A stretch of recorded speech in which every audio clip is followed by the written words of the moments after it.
It is already time for Sabres After Dark. We will preview Sabres-Oilers, a 9:30 puck drop on Tuesday night. Sabres lineup, Oilers lineup, also a betting preview of tonight's matchup, all ahead here on the Locked On Sabres podcast with Joe DiBiase.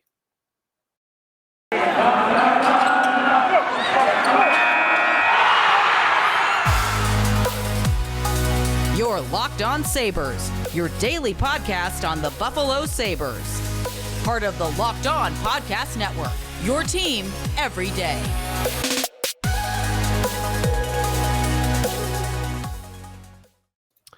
Thanks for making Locked On Sabres your first listen every day. We are free and available wherever you get your podcasts, including our YouTube channel. Be sure to check us out on YouTube where you can watch the show at Sneaky Joe Sports, to follow me on Twitter. Thanks, everybody, for tuning in today. Like and subscribe wherever you may be listening or watching today's program.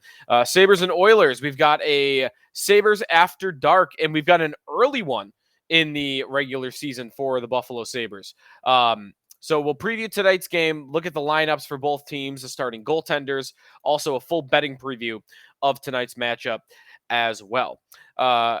As always, we love when our fans get involved, and whether that's a tweet, whether that's a YouTube comment, whether that's I guess that's it. You can send an email if you want it, lockedonsabres@gmail.com. But we have a couple of YouTube comments that I wanted to read through today. It's from Maxwell Carl Scott on YouTube. Asks, ever since Donnie Meatballs trotted the team onto the ice, I've been saying the power play combos units are not even close. Okposo so good on the half wall with the second unit last year. Now he's parked in front of the net. Do you think that Okposo should be put back on the wall or left in front of the net? Also, what's up with Hinostroza being healthy set? So I have an answer for you on Hinostroza coming in just a minute, Maxwell. But I do agree with the Okposo point being on the wall of the power play. I think you're right. I think Okposo's strength on the power play is his shot, is his release. He's not a good one-time guy, but that wrist shot when he curls it into the face-off circle has been very, very strong. So I agree. I would put someone else there. You could have a bunch of different guys parked in front of the net. And I think Okposo on the wall is the move that they should probably go with, but are not going to, at least yet. Let's get right to it on tonight's lineup. The Sabres lineup as they prepare for the Edmonton Oilers. We'll start in goal and work our way out.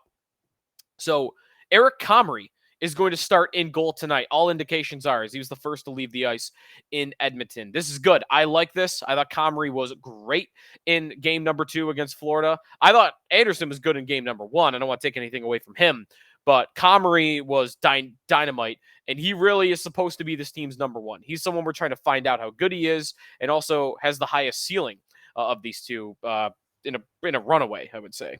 So Comrie starting tonight. Love that. The lineup for tonight, I mentioned on yesterday's episode, we might be in line for Peyton Krebs to be a healthy scratch, as Krebs did not practice with the regular line on Monday. He skated with Riley Sheahan and Anders Bjork, which has been an extra line. Now, by the way, Anders Bjork has since been waived and has cleared waivers. So Anders Bjork down to Rochester, not even a first rotate in guy with the Sabres. That'll be Riley Sheahan, I guess. Bjork clears waivers, part of that Taylor Hall trade. By the way, all the Bruins fans and writers and media that are like talking about the Taylor Hall trade, that trade is forever going to annoy me, because the other side is never going to get it. They're just never going to get it. The Bruins side thinks, oh, it's just a second round pick that you got, and a fourth liner in Anders Bjork. When in reality, the Sabres actually did as well as they could in that trade, because Taylor Hall had a full no movement clause, and that will be forgotten, I guess, throughout history. The Sabres have one trade partner to deal with. And by the way, they signed him before the season for nothing, with an agreement that they would trade him had the season not gone well. So they basically got a free second round pick out of all this. So I don't know, Alexander Kisikov's going to actually become anything, but it was a wash. Hall was here for 3 months and left.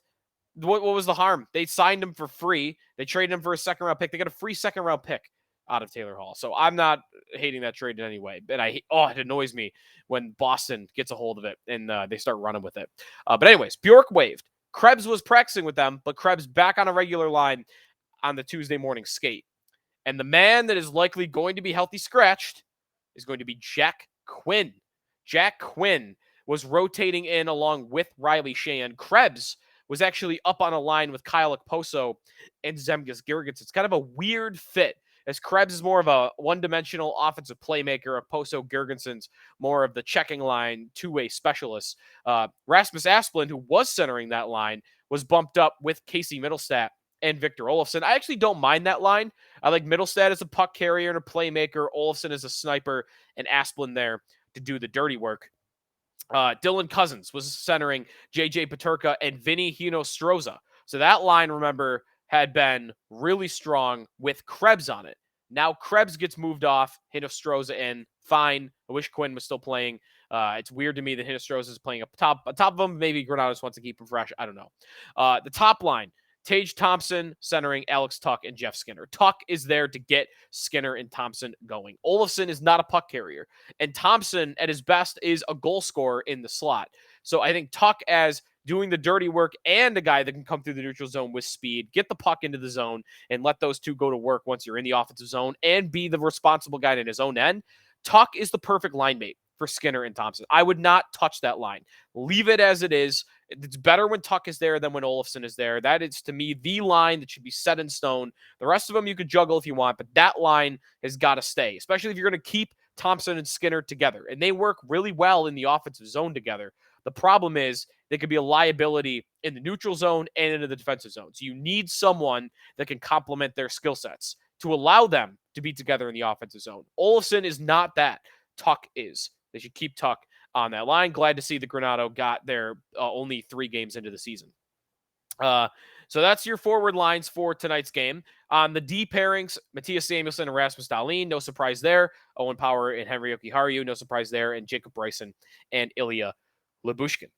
So Comrie and net, and that's your lineup. We'll take a timeout here. We'll get to the Oilers lineup before we get to a full betting preview of tonight's game. Sabres After Dark, our first installment of it tonight here, not on the Locked On Sabres podcast, but in Edmonton. And we'll talk about it tomorrow here on Locked On Sabres. So we'll take a timeout. We'll talk about what the Oilers have in store for the Sabres. Who's in net for Edmonton? What do their lines look like? Who's playing with Connor McDavid to start this season? That's always a rotating door, right? We'll let you know when we come back here on the Locked On Sabres podcast. We are brought to you by Built Bar.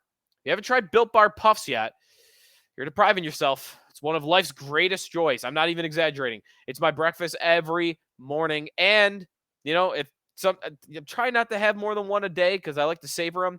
But after a workout, they're perfect for that too because of all the protein. There's a new flavor of Built Bar Puff. Ready? Delicious, indulgent cookie dough covered in chocolate. That's right. Built Bar has done it again. It's a cookie dough chunk puff. It has a light, chewy texture, real cookie dough chunks in it, and of course, they're 100% covered in real chocolate. Cookie dough chunk puffs, they're only 160 calories, and they have a whopping 15 grams of protein in them. Run to BuiltBar.com, snag a box for you and your family. It'll be the perfect treat, or you can find a really good hiding place and just hoard them for yourself. Like all new Built Bars, the new chocolate-covered Built Bar, chocolate cookie dough chunk puff, is 100% covered in real chocolate. It's healthy and it's tasty. You're going to love it. Go to BuiltBar.com. Use the promo code LOCKED15. You'll get 15% off your order. Use the promo code LOCKEDON15 for 15% off at Built.com.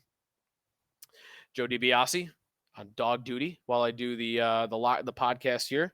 Finn is underneath the table right now. You can't see him. Do you want to make an appearance? No, he's looking up at me. He does not want to make an appearance. All right. We'll move on to the Oilers then. And Finn, if you want to join the show, you let us know at some point. The Oilers lineup for tonight. We'll start with the goaltender.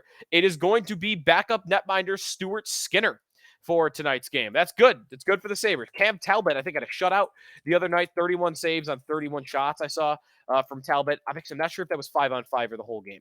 I think it was the whole game. I think Talbot's coming off a shutout. Stuart Skinner. He's only played 15 games in the NHL. Last year served as their backup. Pretty good numbers, though. A .915 save percentage in his 15 games of action. Skinner, by the way, is the one. I'm sorry, excuse me. Not Talbot. Stuart Skinner is the one who had 31 saves on 31 shots. So he had a shutout in his only appearance of the season so far. So, still a backup goaltender. Still consider that good from the Buffalo Sabres standpoint. They faced a lot of backups last year, and hopefully that will be a trend that carries on here. They faced a backup in Spencer Knight for Florida, even though he's more of a 1B type guy than a backup. Skinner is more of a definitive number 2. So that's 2 backups already that the Sabres, actually 3. I forgot because Cam Talbot was, okay, see, now I'm all over the place with my goaltender. Sorry. Early in the season, I got to formulate where everybody is. Cam Talbot's in Ottawa. Sabres did not face Cam Talbot. He was injured, so they faced a backup goaltender in night 1. They faced a backup goaltender in Spencer Knight in night 2. And Jack Campbell, is the Oilers starter. Jack Campbell is now in Edmonton. So much goalie movement. Skinner is the backup. So 3 games in a row where the Sabres are facing a team's number 2 netminder. So Skinner and net. Fine. Sorry. Long story short. Skinner and net for the Oilers. Looking at their lines, Connor McDavid, always playing with different line mates, right? It's Zach Cassian at times, it's Evander Kane. It's even Leon Draisaitl when they want to do a super line. Ryan Nugent-Hopkins moves to the wing. Jesse Puljujarvi. Well, tonight, Connor McDavid will be centering Evander Kane and Kyler Yamamoto. Now, that's been pretty lock solid. Ever since Kane got to Edmonton, he has been playing a lot with Connor McDavid, and Yamamoto getting a lot of minutes there as well. He's on the right side. Second line for the Oilers, Leon Draisaitl centering Zach Hyman and Jesse Puljujarvi. That will be the line to me that is most intriguing. I don't know what the Sabres want to do matchup-wise. I would have thought the Rasmus Asplund, Okposo, Girgensons line would be matched up with McDavid, but Granato taking Asplund off of that line. Maybe he's trying to more balance out all the defensive responsibilities throughout the 4 lines, so not to have one line that just gets run over in their own end. Maybe that's the strategy here. I don't really know who they match up with McDavid's line. I just, bite the bullet. I guess the Krebs line, I would go Krebs, Okposo, and Girgensons, just to have Girgensons out there. Girgensons is the best forward on the team to cover a player like McDavid because Girgensons is fast, Girgensons is physical, he's responsible defensively, and he's very good at holding onto the puck in the offensive zone, which serves to just be defense. That every second I have the puck is a second you don't have the puck. So I like the Girgensons line to be matched up with McDavid. But again, I would have felt more comfortable saying that if Asplund was the center and not Krebs. Draisaitl, I don't know what you do. Draisaitl, you just got to hope and pray that the Thompson line maybe can do it. It's going to be tough for matchups tonight. And remember, the Sabres can't decide this anyway. It'll be from the Oilers who matches up with which line.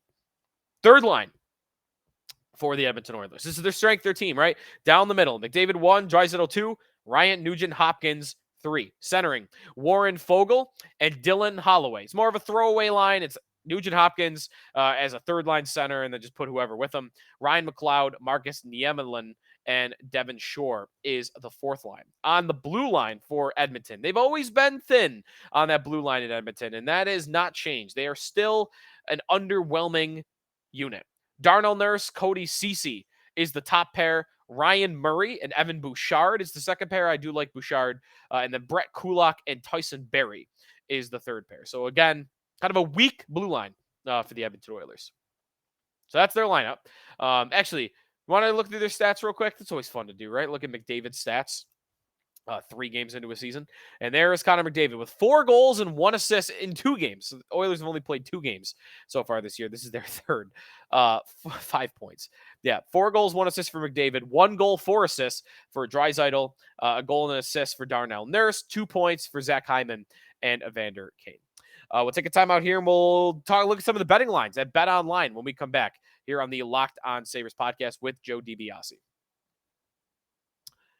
Welcome back to the Locked On Sabres podcast. Joe DiBiase at Sneaky Joe Sports on today's show, previewing Sabres After Dark between the Sabres and the Edmonton Oilers. Thanks for making us your first listen every day. When we're done here, make your second listen game to game NHL. Every moment, every top performance, every result. Locked On Game to Game covers everything from across the National Hockey League with local analysis that only Locked On can deliver. Follow Game to Game on the Locked On NHL channel, available on Odyssey, YouTube, or wherever you get your podcasts. So, some of the betting lines for today's game between the Buffalo Sabres and the Edmonton Oilers from our partners over at betonline.ag. So, as we look at the lines for tonight's game, you can very clearly see to start here that the Sabres are an underdog, as you would expect, as a road team against a team that was in the conference finals last season. The Sabres are not as big an underdog, though, as I would have thought. And maybe a lot of that has to do with the fact that Edmonton is starting their backup goaltender. Sabres are plus 193 on the money line. So just about 2-1 to win this game. The Oilers in this game are minus 215. Puck line.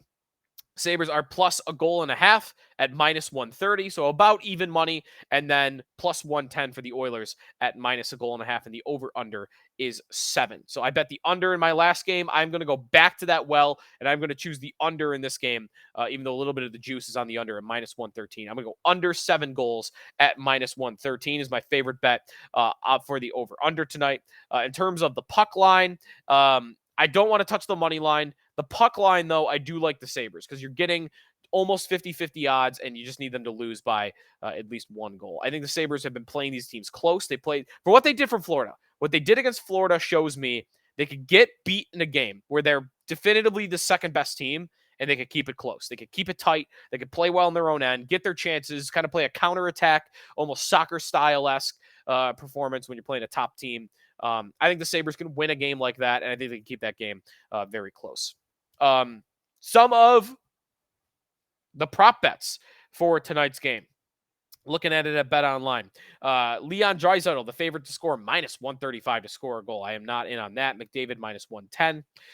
I do like Tage Thompson in this game at plus 175 to get a goal. I think the Granato is going to get him going with Alex Tuch on that line. I think Thompson's almost been playing a role. He's been bad in the first 2 games.